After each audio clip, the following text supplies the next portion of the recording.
Hello everybody and welcome back to my vlog.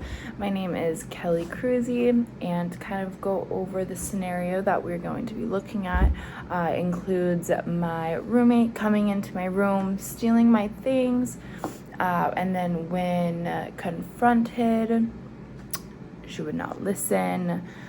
So this vlog is somewhat kind of going over and summarizing the 5-step process of listening, and we're going to be going over receiving, attending, understanding, responding, and recalling. I really want to focus on the importance of understanding somebody's culture, background, and personality.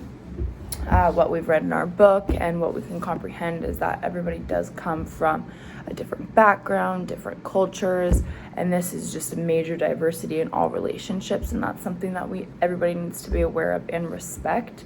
What we read is that this comes from what we have learned, who has raised us, the schools that we attend, churches that we attend, backgrounds. Something that I do want to touch on is like this scenario. Everybody comes from different backgrounds. People can have different triggers.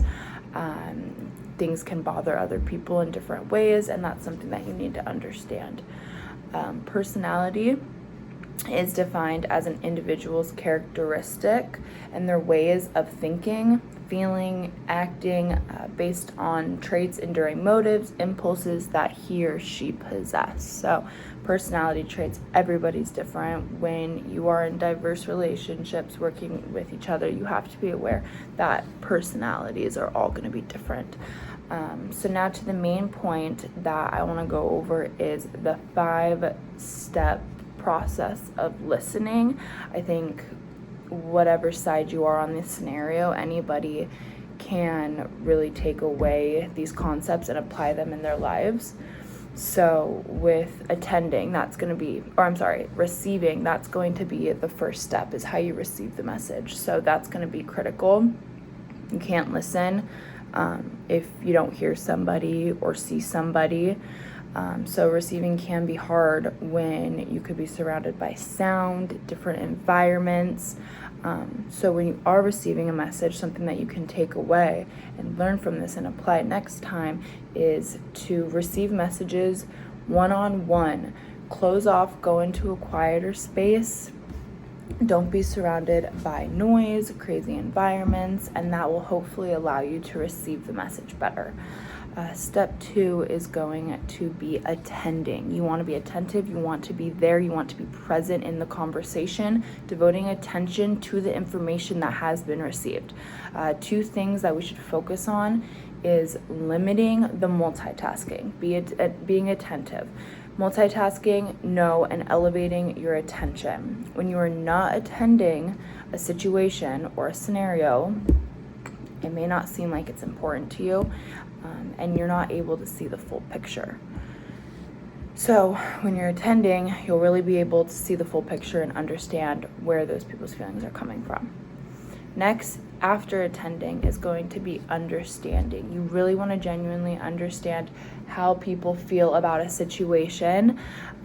So this involves interpreting the meaning of another person's communication by comparing newly received information against our past knowledge. This will allow your short-term memory to understand and relate to your long-term memory. So you'll really be able to understand how people feel and kind of relate to their past. This is an exercise that you can use by relating current situations such as this scenario, something that's happened to your life, and you can relate those feelings.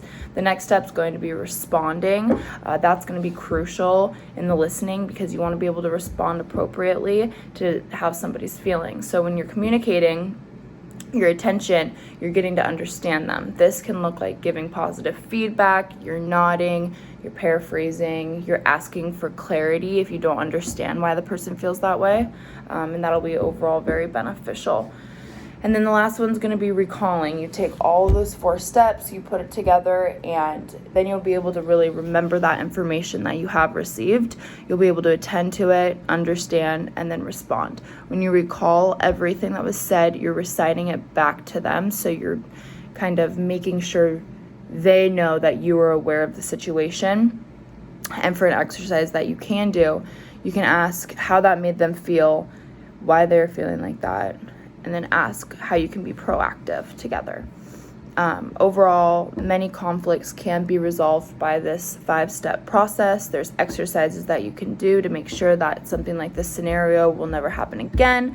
And just listening to how others feel will make you very successful and create healthier relationships and have better relational communication in your future.